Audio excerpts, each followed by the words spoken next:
하나님께서는 부모에게 효도하는 사람에게 복을 주신다라는 그런 말씀입니다. 그런 말씀은 이렇게 라디오에서도 듣고 텔레비전에서도 볼 수 있는데 꼭 설교 시간에 그런 주제로 설교해야 되느냐 그런 생각이 듭니다만은 사실은 우리가 알고 있으면서도 참 늘 아쉬운 부분이잖아요. 잘 못하고. 저도 설교하는 것 가운데서 가장 힘든 설교 중에 하나가 이 어머님 주일이 돌아오면은 이 설교하는 이것입니다. 간단하죠. 이유는 내용이 없어서가 아니라 내가 그렇게 살지 못하니까 잘 마음에 부담이 되고, 그래서 오늘 이 말씀을 여러분과 나누면서도 나도 다시 한번 부모님 좀 잘 공경하며 살아야 되겠다 이런 결심을 하고 그러면서 제가 말씀을 전하는 것입니다. 그래서 여러분에게도 또 그런 결심을 하는 그런 귀한 시간이 되기를 주의 이름으로 축원합니다. 사랑하는 성도 여러분, 우리가 부모님께 효도하면은 그것은 하나님께서 우리에게 복을 주시는 통로가 됩니다. 반대로 말하자면 우리가 만일 이 부모에게 효도를 제대로 하지 않으면은 하나님께서 우리에게 주시는 은혜의 통로를 막아버리는 것이 됩니다. 에베소서 6장에 있는 말씀에 보면은 자녀들아 주 안에서 너희 부모에게 순종하라. 이것이 옳으니라. 내 아버지와 어머니에게 공경하라. 어머니를 공경하라. 이것이 약속이 있는 첫 계명이니 이로써 내가 잘되고 땅에서 장수하리라. 여러분 그렇게 말씀을 하고 있거든요. 약속이 있는 첫 계명이라는 것은 이 말씀을 지키면은 하나님께서 이런 복을 주시겠다라는 약속, 그 축복이 뒤에 달려있는 계명이라는 뜻이죠. 여러분 이제 오늘 우리 오후부터 3대 예배를 드리게 되면은 10계명을 이제 계속 여러분과 이렇게 암송을 하려고 할 것입니다. 10계명을 보시면은 여러 계명들이 나옵니다만은 그 중에 5계명이 내 부모를 공경하라는 계명인데 이 계명만 딱 약속이 있습니다. 그것만이라고 말하기는 좀 그렇지만 하여튼 거기에 약속이 있는데 어떤 약속이 붙어 있느냐 하니까 너희가 부모를 공경하는 이 계명을 지키면은 이 땅에서 형통할 것이다. 잘 될 것이다. 그리고 장수할 것이다. 이렇게 그 약속이 되어 있는 그런 계명이라는 것이죠. 왜 하나님께서 다른 계명도 있는데 이 계명에 특별히 그렇게 하시느냐 하는 것은 부모에게 잘하는 것이 하나님에게 잘하는 것과 영적으로 끈이 이렇게 딱 맺어져 있다라는 것입니다. 이해가 되십니까? 부모에게 잘하는 것이 하나님에게 잘하는 것하고 영적으로 끈이 맺어져 있다라는 겁니다. 그러니까 만일 부모님에게 잘못한 것이면 이것은 하나님에게도 잘못한 것이 된다. 부모에게 잘하는 것은 하나님께 잘하는 것이 된다. 이것이 성경이 은연중에 계속해서 말씀하는 겁니다. 우리 예수님께서도 땅에 있는 내 부모에게 그따위로 한다면 어떻게 하늘에 있는 그 하나님께 내가 잘할 수 있겠느냐 이렇게 말씀하시고, 우리가 그 하나님을 부를 때에도 우리의 명칭이 하나님 아버지라 그리 부르잖아요. 그죠? 여기에는 영적인 어떤 끈이 있는 것입니다. 성경에도 보게 되면은 그 부모에게 제대로 하지 못하여 하나님께 저주를 받는 사람들이 나오고 그 부모에게 잘하여 축복받는 사람이 나오는데 아마 대표적인 사람이 노아의 둘째 아들 함일 것입니다. 이 사람은 자기 아버지가 분명히 실수했죠. 술을 너무 과하게 노아가 먹어서, 그래서 벌거벗고 그렇게 누워있는 그런 수치스러운 행동을 한 것은 노아였지만은 그 아버지를 이렇게 잘 그 수치를 가려주고 그렇게 하지 아니하고 그런 모습을 가지고 오히려 이야깃거리 아주 그렇게 해서 사람들 자기 형제들이겠죠. 그렇게 드러내어서 결국은 그 아버지를 부끄럽게 만들고 난 뒤에 그 함이 저주를 받는 것을 여러분 보게 됩니다. 왜 그렇게 되느냐 하니까 부모와 하나님은 영적으로 끈이 맺어졌다는 거죠. 여러분 어떤 마을에 아주 불효자가 있었는데 굉장히 불효를 행할 뿐만 아니라 심지어 그 아버지를 이렇게 때리기까지 하는, 요즘도 참 그런 어떤 악한 사람이 있는데 하여튼 그런 어떤 아주 좀 불효 막심한 그런 아들을 둔 그런 할아버지가 있었습니다. 근데 이 할아버지가 자기 손자를 키우는 데는 그렇게 잘 키우는 거예요. 막 정성을 다하고 모든 사랑을 다 쏟아가지고 그 손주를 키우고 있는 모습을 보고는 어떤 사람이 그렇게 물었습니다. 아니, 당신 아들이 당신한테 얼마나 행패를 부르는데 손주가 기업기로 써니 그 자식의 아들이 아닌가. 그런데 이 아들에게 어떻게 이렇게 그렇게 잘해주는가. 그렇게 물으니까는 이 할아버지가 그 손주의 머리를 이렇게 쓰다듬으면서 하시는 말씀이, 이 아이가 장차 내 복수를 해줄 거요. 여러분, 이거 참 웃을 수도 없고 울 수도 없고, 그죠? 끔찍한, 여러분. 그런데 이제 제가 말씀드리고 싶은 건 뭐냐 하니까, 꼭 손주 시켜서 복수 안 해도 됩니다. 본인이 복수 안 해도 됩니다. 이는 원리적으로 성경은 하나님께서 이 부모에게 순종하는 자에게는 복을 내리시고, 부모를 함부로 하는 자에게는 하나님께서 처벌하신다고 했으니까, 여러분, 그것이 성경의 원리라는 것입니다. 오늘 이 본문에 보게 되면은 이 나오미라는 여인이 나오는데요. 그에게는 남편이 있었고 두 아들이 있었습니다. 그런데 어느 해에 그 지방에 큰 흉년이 들어서 이제 그 옆에 있는 나라 모압으로 이사를 그렇게 하게 되었습니다. 거기에 가서 몇 해를 사는데 그 남편이 죽고 맙니다. 그리고 이제 장성한 두 아들이 있어서 그 아들 두 명을 위해서 모압에 사는 여인 두 명을 구해서 결혼을 시킵니다. 근데 불행한 일이 계속 일어나서 그 큰 아들도 죽고 둘째 아들도 죽고, 그래서 이제 세 과부만 남게 되죠. 그런 상황이 되자 그때서 이 나오미가 깨닫게 됩니다. 아, 죽어도 고향 땅에, 하나님이 우리에게 주신 그 땅에 가서 죽어야 되겠구나. 그렇게 생각을 하고 이제 돌아오려고 결심을 하는데, 아시다시피 걸리는 사람이 두 며느리죠, 그죠? 데리고 가면은 자기에게는 좀 도움이 되겠지만은, 그러나 그 며느리들에게는 정말로 앞으로 집으로 돌려보내가지고 친정에서 재가를 하는 것이 그 며느리들을 위해서는 최고의 길인 것을 뻔히 아는 거죠. 그래서 이제 며느리들에게 돌아가라고 그렇게 하는데, 첫 번째 이제 며느리는 그래도 따라가겠다고 하다가, 그래도 돌아가라고 그렇게 하니까는 결국은 거기에 못 이겨서 돌아갑니다.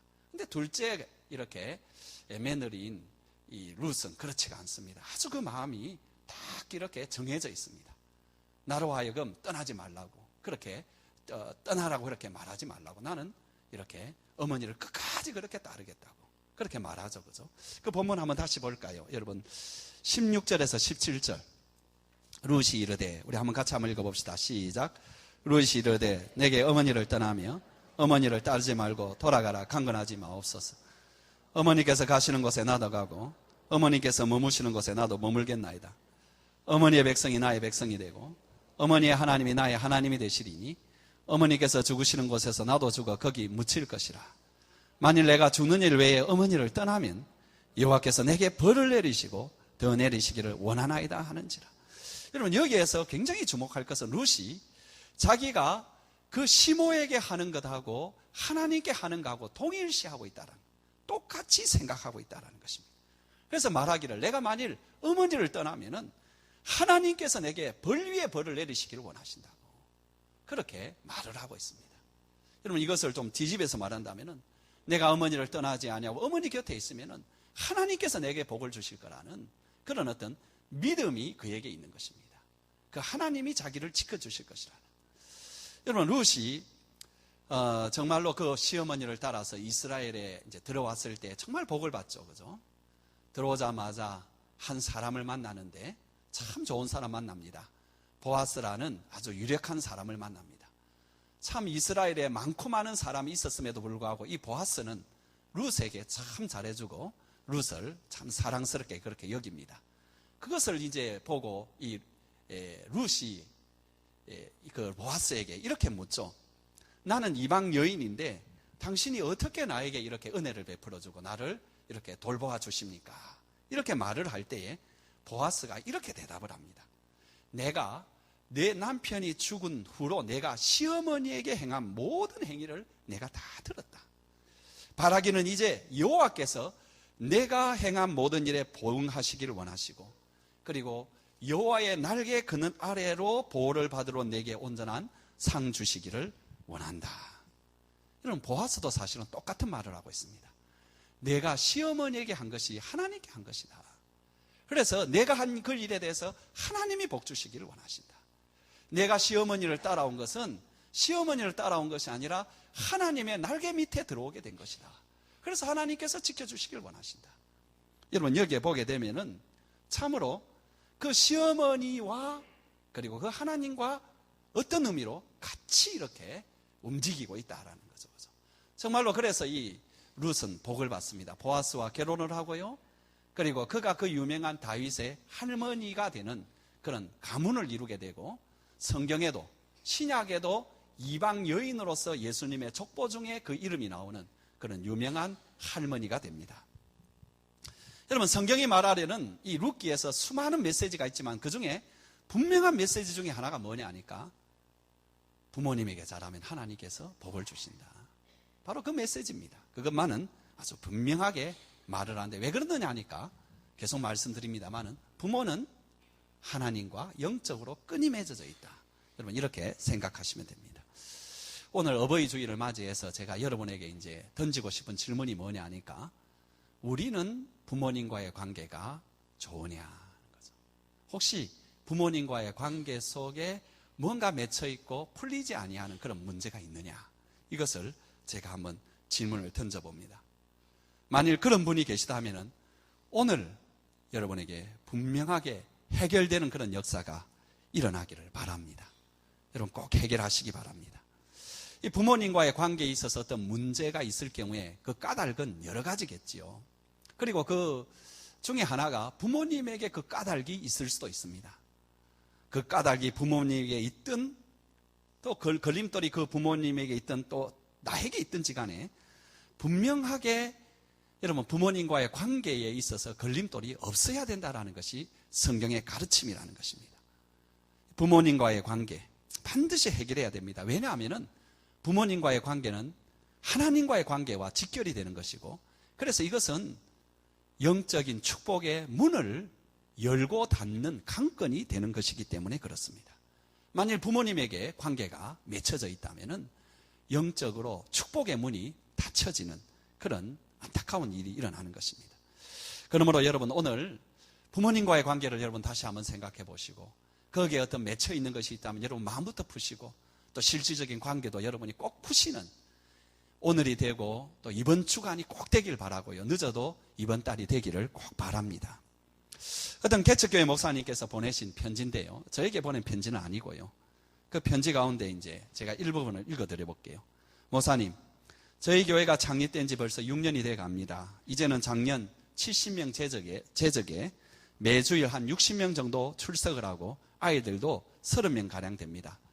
그런데 목사님, 개척교회 5년 만에 터득한 것인데, 개척교회는 분열의 영이 강하게 역사한다는 겁니다. 새 신자가 와도 기존 교인들이 좋아하지 않고, 일꾼이 와도 기뻐하지 않고 오히려 경계하고 시기하고 질투하고, 그래서 들어오면 나가고 들어오면 내보내고, 이런 과정을 4년을 보냈습니다. 참 이상하다는 거죠. 교회를 개척해서 교인들이 모이나 싶으면 흩어지고, 또 새 가족이 오나 싶으면 내어쫓고, 그래서 교인들 사이에 투기 질투가 끊이지 아니하고, 개척교회니까 한 사람도 귀한데, 그래서 참 이상하게 그런데 계속해서 시기 질투, 교만, 미움 막 이런 것으로 교인들 간에 계속해서 그렇다라는 거죠. 그래서 이 목사님이 이제 5년째가 될 때는 지치기도 하고 힘도 들어서 하나님 앞에 이 문제를 간절히 이렇게 기도하다가 깨달은 것이 뭐냐 하니까, 교회에 분열의 영이 역사하는구나, 시기 질투의 영이 역사를 하는구나. 그럴 수가 없는데 자꾸 이런 일들이 일어나니까는 교인들 사이 한 사람이 아쉬울 때에 시기 질투가 왜 계속 일어나는가, 이게 그냥의 성품의 문제도 아니고 영적인 어떤 역사구나. 마귀가 교회를 세우지 못하도록 그렇게 하는구나. 그래서 그 목사님이 이제 기도할 때는 기도 제목이 바꾸어졌습니다. 하나님, 우리 교회를 부흥시켜 주옵소서, 이런 것보다도 영적으로 대적하는 기도를 시작을 했다는 것입니다. 우리 교회 안에 역사하는 분열의 영아, 시기의 영아, 질투의 영아, 싸움의 영아, 예수 그리스도의 이름으로 명하노니 떠나가라. 그렇게 간절히 기도를 하니까는 이상하게 교회가 그 다음에는 다투는 일이 자꾸 없어지게 되고, 그 다음에 새로운 교인이 오더라도 거의 100% 이렇게 교회 안에 정착을 하더라는 거예요. 그래서 개척교회이지만은 어느 정도 교회 구색을 갖추어 갔다, 이런 편지를 보냈죠.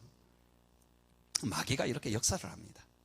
마귀가 집중적으로 공격을 해대는 것이 첫 번째는 교회고, 두 번째로는 가정입니다. 왜 그런가 하니까, 하나님께서 당신의 백성을 당신의 백성답게 만들고 복을 주시려고 주신 두 기관이 교회와 가정이기 때문에, 하나님께서 그렇게 두신 그런 어떤 기관이기 때문에 마귀가 집중적으로 공격을 해댄다는 거죠. 우리가 교회 일도 보게 되면은 영적으로 이렇게 보게 되면은 영적으로 이런 것이 보입니다. 가정도 마찬가지입니다. 여러분, 왜 가족들끼리 분열이 일어나고 불화가 생기는지 아십니까? 왜 고부간의 갈등이 생깁니까? 한번 생각해 보세요. 고부간의 갈등이 일어날 이유가 없잖아요. 여러분, 시어머니 편에서 며느리를 한번 생각해 보세요. 자기가 가장 사랑하는 아들이 사랑하는 여인이고 또 그 아들을 가장 사랑해주는 여인입니다. 옆에서 도와주고 잘 되기를 바라고 격려해주고, 아니 세상에 그럴 수 없는 그 존재가 며느리 아닙니까? 여러분, 반대로 여러분, 며느리 편에서 시어머니를 생각해 보세요. 시어머니, 이 남편을 그래도 키워주고 여기까지 이르게 한 장본인이고, 그리고 지금도 이 아들이 잘 되기를 원하는 것이 세상 그 누구보다도 가장 간절하게 그렇게 좋아하고 기뻐하고 기도해 주는 것이 시어머니고, 자기의 살이라도 베어서 자기 사랑하는 남편을 도와줄 사람이 시어머니인데 왜 이렇게 갈등이 일어나요? 여러분, 이 갈등은 여러분 그냥 뭐 성격 차이다 뭐 이런 것도 아니고요, 원래 그런 것이다 그런 것도 아니고, 사실은 이것은 근본적으로 영적인 것입니다. 여러분, 마귀가 우리가 행복하게 사는 것을 원하지 않습니다. 그래서 가족들 사이에 틈만 생기면 갈등이 일어나고 분열을 일으키고 불화를 일으키려고 역사를 합니다. 부부가 왜 갈랐습니까? 부부간에 왜 그렇게 고통이 따릅니까? 이거는 여러분 성격 차이 문제가 아니라 근본적으로 볼 때는 이것은 무슨 문제냐니까는 결국은 마귀가 거기에 역사를 하는 것입니다. 여러분, 부모 자식 간에 왜 그렇게 좋은 관계가 되어도 더 좋은 관계가 되어야 될 그 부모 자식 간의 관계가 서먹해지고 더 나아가서 원수같이 되어지는 그런 일이 왜 생깁니까? 여러분, 그런 일이 생기면 거기에는 반드시 여러분 인간의 문제를 넘어선 영적인 문제가 있다라는 것입니다. 그러므로 성도 여러분, 부모님과의 관계 속에서 어떤 문제가 있다면은, 여러분 마음에 부모님과의 관계에 있어서 풀리지 아니하는 그런 어떤 문제가 생겨 있다면은 그것을 가지고 시시비비를 따져서는 안 됩니다. 누가 잘했나 못했나 그걸 따지면은 마귀에게 집니다. 마귀에게 계속 끌려다닙니다. 문제는 결코 해결되지 않습니다. 상처만 더 깊어갑니다. 그리고 하나님의 복은 받을 길이 없어집니다. 하나님께서 우리에게 가르쳐 주신 방법으로 해결해야 됩니다. 영적인 문제는 하나님이 주신 방법으로 해결해야 되는데 그것이 무엇이냐니까 사랑과 용서입니다. 여러분, 영적인 싸움은, 그 싸우는 것은 치고받고 싸우는 것이 아닙니다. 서로 논쟁해서 싸우는 것이 아닙니다. 자기의 이야기를 이기도록 그렇게 설득해서 이기는 것이 아닙니다. 오직 영적인 이 싸움은 용서와 사랑으로만 싸워야 됩니다. 그 싸움은 어디서 있었습니까? 하나님께서 우리를 용서하시고 우리를 당신의 편으로 만드시는 과정에서 일어난 것 아닙니까? 하나님이 시시비비를 가져가지고 다 그렇게 따지고 우리를 그렇게 대우하셨다면 저와 여러분 가운데 어떻게 누가 하나님과 평화할 사람이 있겠습니까? 누가 하나님의 은혜를 받고 하나님의 그 사랑을 받을 사람이 어디 있겠습니까? 하나님은 단지 우리에게 사랑해 주셨습니다. 단지 우리에게 용서해 주셨습니다. 그런데 여러분, 용서해 주는 것은 여러분 용서하는 편이, 용서받는 편이 희생하는 것이 아니라 용서하는 편이 희생해야 됩니다. 여러분, 자꾸 착각을 하시는데 내가 용서를 해줄 위치에 있으니까 저 사람이 어떻게 희생을 하면 내가 용서해 주겠다는데 그건 용서가 아닙니다. 용서는 항상 용서해 줘야 될 당당한 사람이 또 한 번 희생하는 것이 용서라는 것입니다. 여러분, 하나님과 우리 관계가 그렇잖아요.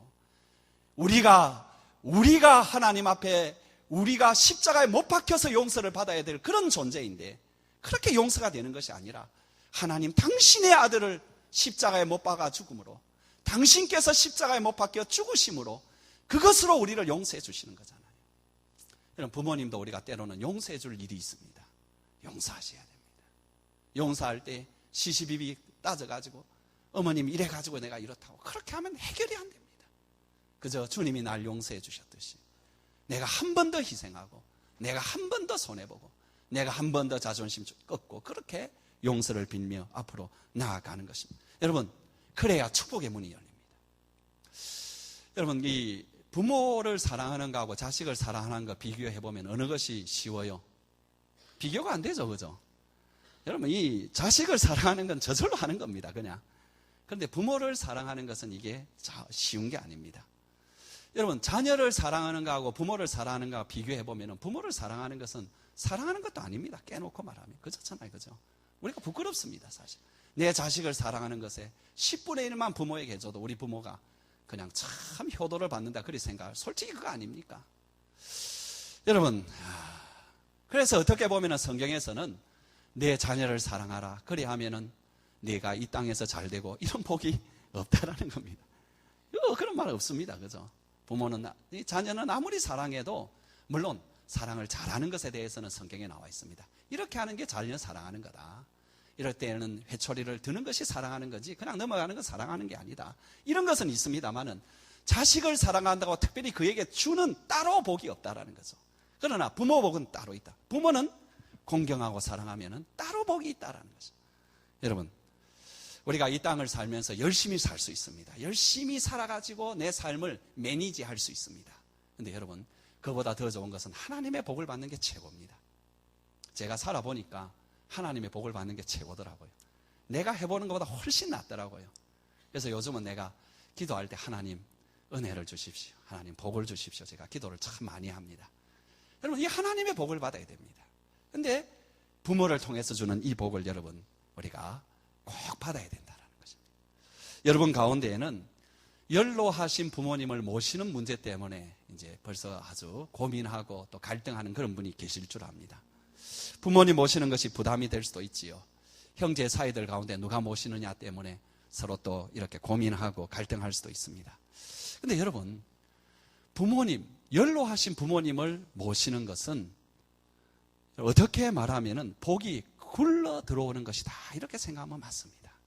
여러분 마음 가운데에 뭐 경제적인 부담감도 생기고 여러 가지 어려움도 생기겠지만 그래도 내 마음에 내가 부모님 모셔야지 이 생각이 딱 들거든 하나님께서 주신 마음으로 받아들이시기 바랍니다. 그리고 하나님이 여러분에게 복을 주시기 위해서 주신 마음으로 여러분 받아들여서 그 복을 놓치지 말기를 바랍니다. 물론 뭐 상황이나 여러 가지 따라서 이런 부모를 제대로 모시지 못하는 경우도 있지만은 그러나 부모를 모시는 것은 성경에서는 큰 복으로 그렇게 주님께서 갚아주시겠다고 약속을 합니다. 존 트렌트 목사님이 쓴 축복의 선물이라는 책에 헬런이라는 어떤 여인의 이야기 나오는데, 여러분 이 헬런이라는 이 이제 여자가 이제 어릴 때 자랐을 때에 자기 아버지가 알코올 중독자입니다. 그래서 굉장한 어려움과 난폭한 그런 어떤 이제 성장 배경을 가지고 있죠. 그 아버지가 얼마나 그 이제 아이를 이렇게 학대를 많이 한지 모릅니다. 그래서 이 헬런이라는 여인이 이제 어느 정도 성인이 되어가지고 집을 딱 떠나면서 결심을 하나 합니다. 나는 다시는 이 집으로 돌아오지 않을 거야. 그렇게 이제 집을 떠나갔습니다. 떠나가서 사는데 예수를 믿게 되었습니다. 예수를 믿었는데 고민이 이렇게 하나가 있는데 그게 뭐냐 하니까 자신의 성격 문제였습니다. 자기는 그러고 싶지 않은데 굉장히 비판적이고 냉소적이고 그러면서 사나운, 자기는 그렇게 사납고 싶지 않은데 사람을 대할 때 굉장히 사납게 대하고 이런 것이 있어가지고, 그래서 이제 자기가 처음에 생각할 때는 자기의 신앙심이 좀 아직 없다 그렇게 생각해서 또 신앙도 더 가져보려고 하고 인격도 다듬어 보려고 했지만은 이 문제가 해결이 안 되는 거예요. 그래서 이제 고민하다가 목사님을 찾아가서 목사님과 이제 상담을 하는데, 목사님이 가만히 헬런의 이야기를 들어보니까는 그 헬런의 마음속에 아버지에 대한 증오심이 이렇게 있는 거예요. 그래서 뭐라고 말하느냐 하니까는 아버지에 대한 그 미움이 있는 한은 헬런 자매님의 그 성품을 고민하는 그 문제를 고칠 수가 없을 것 같다고. 그러니까 이 여자가 자기도 모르게 그 아버지를 닮아간 거죠. 그죠? 그 아버지가 그렇게 미우면서도 한편으로는 그 아버지에게 계속 매여 있으면서, 그죠? 그 아버지에게 미운 그 성품이 자기에게 고스란히 이렇게 들어와 있는 거죠.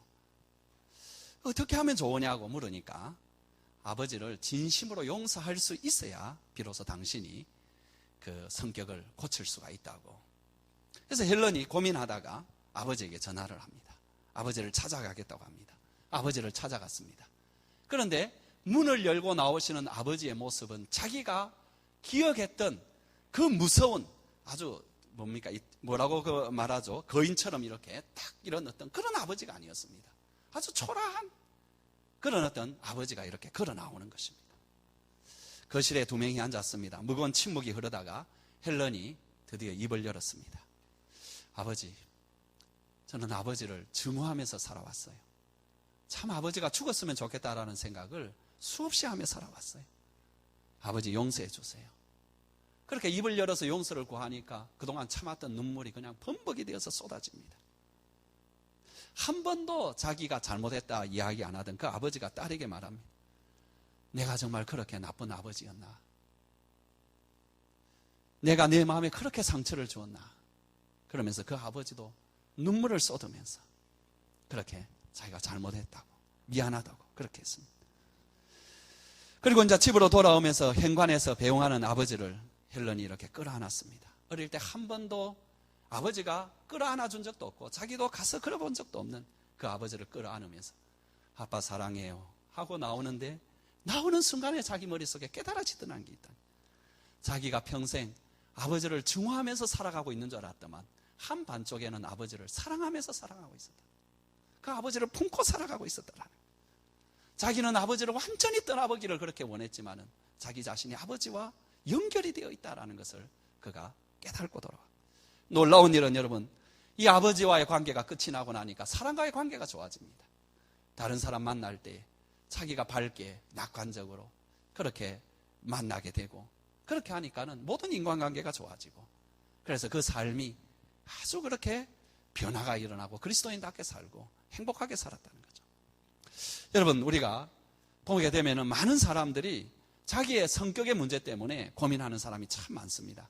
성질 문제 때문에 고민하는 사람 많고 여러 가지 자기 문제 때문에 고민하는 사람이 많은데, 그 가운데 이제 그것이 부부관계도 나타나고 자식을 키우는데도 자꾸 어떤 문제가 나타나가지고 자식을 이렇게 나무라기도 하고 부모를 이제 자기 그 배우자를 이렇게 나무라기도 합니다만 실제로 그것이 자기 문제라는 것을 자기가 압니다. 근데 그런 것들을 가만히 여러 번 생각해 보면은 놀랍게도 어린 시절에 부모에게 받았던 그런 어떤 상처들, 이런 것들을 잊어버리지 아니하고 계속해서 잘못된 영향을 미치고 있는 것입니다. 하나님께서 지금 우리에게 그냥 하나의 율법을 더 얹어 놓으려고 내 부모를 순종하라, 내 부모를 공경하라, 사랑하라, 그렇게 하신 것이 아닙니다. 이것도 우리에게 복을 주시기 위해서입니다. 지금 여러분에게 이 복을 주시는 것은 어떤 것이냐니까, 이런 가운데 여러분 마음 가운데 아직도 풀지 못해서 마음에 상처로 남아서 그대로 살아가서 본인도 힘들고 주위 사람도 힘들게 하는 그런 것들을 고칠 수 있도록 주님께서 주신 것이 무엇이냐니까, 내 부모를 사랑하라는 것입니다. 내 부모를 공경하라는 것입니다. 내 부모에게 순종하라는 것입니다. 내 부모도 용서하라는 것입니다. 여러분 마음 가운데 부모를 용서하지 못하는 마음이 여러분에게 있을 수 있습니다. 생각보다 많습니다. 부모가 자식을 용서하지 못하는 것도 많지만 자식이 부모를 용서하지 못하는 것이 실상 여러분 상담을 해보면 더 많이 나타납니다. 여러분, 부모를 이제는 용서하셔야 됩니다. 여러분, 하나님께서 여러분 사랑하신다는 것을 믿으십니까? 왜 아멘 안 하세요? 하나님께서 여러분 사랑하신다는 것을 믿으십니까? 그 사랑의 하나님께서 여러분에게 말씀하는 게 뭐냐니까, 네 부모를 어떻게 하라고요? 공경하라, 사랑하라, 용서하라. 여러분 위해서 주시는 말씀입니다. 오늘 본문에도 보세요. 여러분, 루세 시모 나오미가 훌륭한 신앙인이 아닙니다. 그죠? 흉년이 들었다고 하니까 딴 사람은 다 견디는데 그건 못 참아가지고 가족 챙겨가지고 하나님께서 가지 말라는 땅으로 건너가 버렸잖아요. 거기 가서도 또 분명히 율법에 보게 되면 이스라엘 백성은 이스라엘 백성 안에서 배우자를 찾아야 되는데 모압 땅에 사니까 모압 여자를 구했잖아요. 여러분, 성경에 보면 나오미를 결국 훌륭한 그런 어떤 여자로 이렇게 말하고 있지 않습니다. 스스로도 룻기 1장 13절에 보면 여호와의 손이 나를 치셨다, 이런 표현 쓰잖아요. 그러니까 기본적으로 신앙이 없는 건 아니지만은 신앙생활 잘한 사람이 아닙니다. 여러분, 이 여자가 룻에게 어떻게 대했겠어요? 물론 난폭하게 대했지는 않지만은 그래도 분명히 문제 있게 대했을 것입니다. 그럼에도 불구하고 룻은 여러분 이 시어머니의 허물, 그런 모습을 탓하지 않습니다. 시어머니가 지금 혼자 되었다라는 것을 생각하고 그 시어머니에 대해서 자기의 할 도리를 생각하고 그래서 그 시어머니를 모시겠다고 하는 거죠. 이것이 여러분 자기를 희생하는 십자가의 사랑입니다. 자기도 한이 많고 자기도 힘든데 그러나 그 부모를 그렇게 섬기게 될 때 하나님께서 그에게 복을 주시는 것입니다. 여러분, 영적인 눈을 뜨고 보면은 초라해 보이는 부모님은 사실은 하나님의 축복의 통로라는 것입니다. 그래서 제가 여러분에게 말씀드리는 것은 그것을 놓치지 말라는 것입니다. 지금부터 100년 전인데요. 미국의 시골 마을에 한 과부가 한 아이를 키우며 살았습니다. 살 길이 이제 뭐였느냐 하니까 그 집안의 가게가 이제 양계장을 하는 것이었습니다. 그래서 닭들을 키워가지고 그런 이제 달걀, 계란하고 또 이런 걸 파는 그 일을 하는데, 얼마나 이 여인이 그 아들 한 명 키우고 그렇게 하는데 힘이 드는지 모릅니다. 근데 이 아들이 그 어머니가 고생하는 모습을 보고 열심히 공부를 해가지고 고등학교를 졸업할 때에는 각 고등학교에 한 명에게 주는 대통령상을 이 아이가 받게 되었습니다. 얼마나 영예스럽습니까? 그래서 자기 어머니한테 이 졸업식에 어머니가 참석을 해야 된다고 그렇게 하니까, 그리고 자기가 대통령상을 받게 되었다고 이야기를 하는데, 당신은 가고 싶어 하지 않습니다.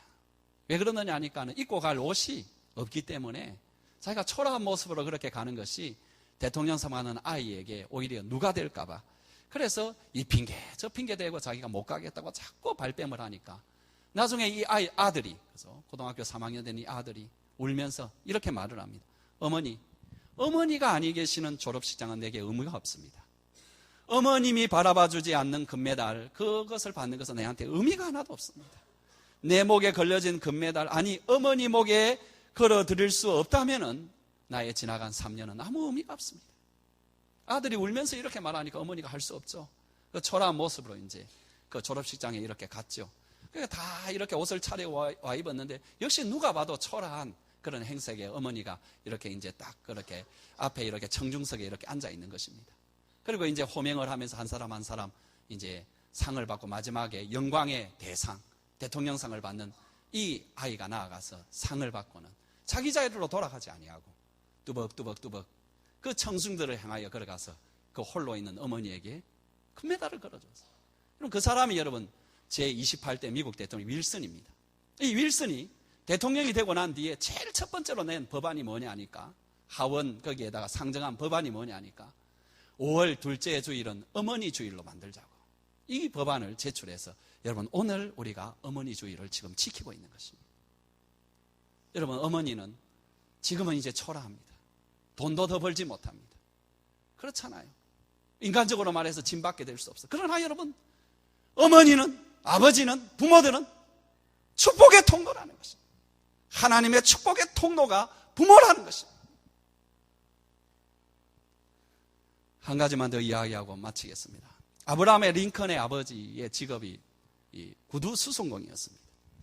그가 대통령이 되어서 상원에 가서 연설을 하고 나오는데, 상원 의원 중에 한 사람이 이 대통령에게 아주 모욕적인 그런 이야기를 합니다. 내가 당신 아버지를 잘 아는데 당신 아버지 구두 수송공이지요. 참 묘하군요. 당신 아버지는 그렇게 천한 직업을 갖는데 당신은 대통령이 되다니. 그러면서 더 모욕적으로 말합니다. 여기 이 신발 당신 아버지한테 그렇게 내가 이렇게 사서 이거 신는 거라고. 그러니까 이 링컨이 하는 말이, 진심으로 감사합니다. 오늘 당신이 나에게 우리 아버지를 다시 한번 떠올리게 해주셔서 감사합니다. 우리 아버지는 정말로 구두 수송공으로 너무너무 그렇게 잘하신 분이십니다. 내가 어깨너머로 배웠지만은 아버지의 그 솜씨, 그 10분의 1도 따라가지 못하지만 그래도 아버지한테 배운 덕분으로 내가 수선을 잘합니다. 당신의 신발이 떨어지면 내한테 가져오라고. 내가 고쳐주겠다고. 그렇게 대답을 했다는 것입니다. 여러분, 링컨이 그냥 이렇게 뭐 수사학적으로 그렇게 그냥 말을 잘하고 넘어간 그것이 아니라 그 마음속에 아버지에 대한 자부심이 있고 아버지에 대한 자랑스러움이 있다는, 이것이 여러분 효도입니다. 효도가 뭐냐? 효도는 단 것이 아니라 우리 부모님 자랑스럽게 여기고, 우리 부모님 나에게 혹 잘못한 것이 있다 할지라도 용서하고, 그리고 그 부모님 최선을 다해서 섬기는, 여러분 가운데 어떤 것이 여러분에게 해당될지 모르지만은 여러분 그런 마음의 결심을 가지고 한 가지라도 이번 주에 여러분 실천을 하시기 바랍니다. 용서를 하시든 더 잘 섬기기로 작정을 하시든 어떤 일을 하시든지 간에 이번 한 주간 여러분 실천하시면서 여러분 부모님에게 여러분의 효도를 한 가지라도 보이시는 여러분 되시길 바랍니다.